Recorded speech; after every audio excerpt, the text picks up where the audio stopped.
Discrimination has existed for as long as humans have existed. So long as there are any differences amongst people, there will be discrimination. Discrimination, by definition, is the unjust treatment of people of different categories, or of people of different categories, or even things of different categories.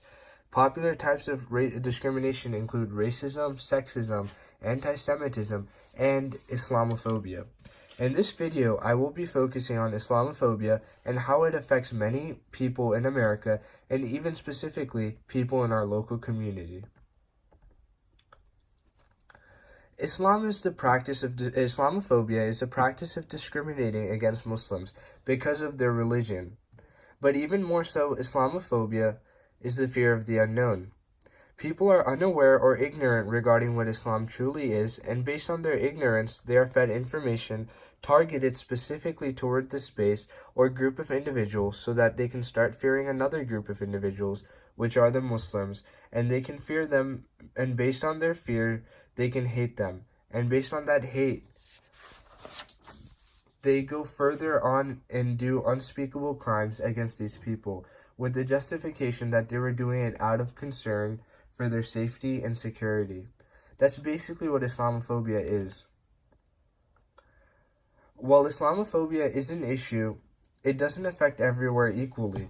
There are certain areas where it is more prevalent, which made me want to look into how prevalent it is in our area of South Riding or Northern Virginia. I called my friend, who is currently the imam of the closest mosque to my house, to provide some clarity. An imam is basically the Islamic equivalent of a priest. He told me that the local mosque, Qalzia, or the Zakaria Islamic Academy, often receives calls from racist individuals that often include the line, "Go back to where you came from," in some way or the other.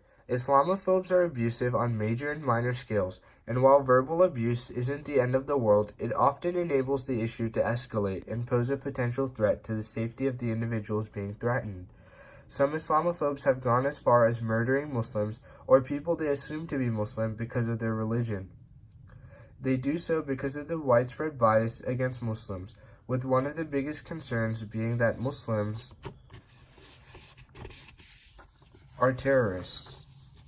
The U.S. government found that in the decade after 9/11, about 160 terrorists or perpetrators were Muslims, which is a very small percentage of the thousands of perpetrators in the U.S. every year.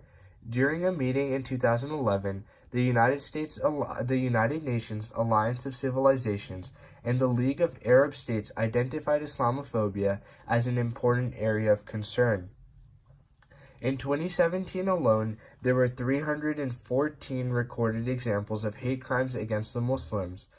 Although that number does not seem alarmingly high, once you consider the fact that a number of crimes are done against Muslims but aren't considered hate crimes by the police, it is astonishingly clear that Islamophobia is a legitimate issue that affects many people.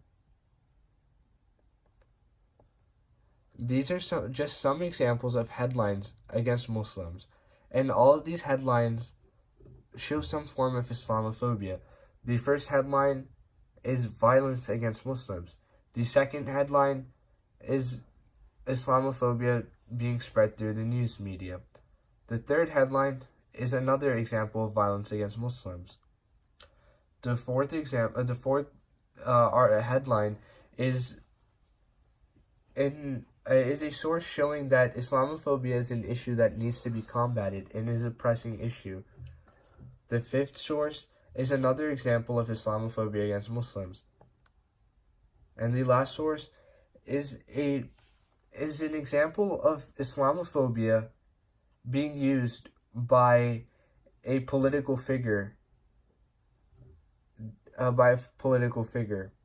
So, through these headlines and other statistics that I've mentioned up until this point, it's evident that Islamophobia is a pressing issue. Islamophobia requires a solution. Actions must be taken politically and socially to combat Islamophobia. The ideal social solution would be to educate the public about Islam. Many people have a misconception that Islam calls for violence, mistreatment of women, and other cruel things, when in fact, not only does it not call for those things, it calls for Muslims to be the most peaceful of people and to prevent those types of cruelties from happening. The beauty of Islam needs to be discussed and what it truly preaches, as opposed to what's fed to people by the media, specifically biased media. Furthermore, people need to be more patient and tolerant, and not jump to conclusions, as they generally do when there are certain acts committed by people who claim to be Muslim. They think that the entire Muslim nation, all 1.5 billion of them, accept the heinous acts committed, and that all Muslims are hateful and murderers.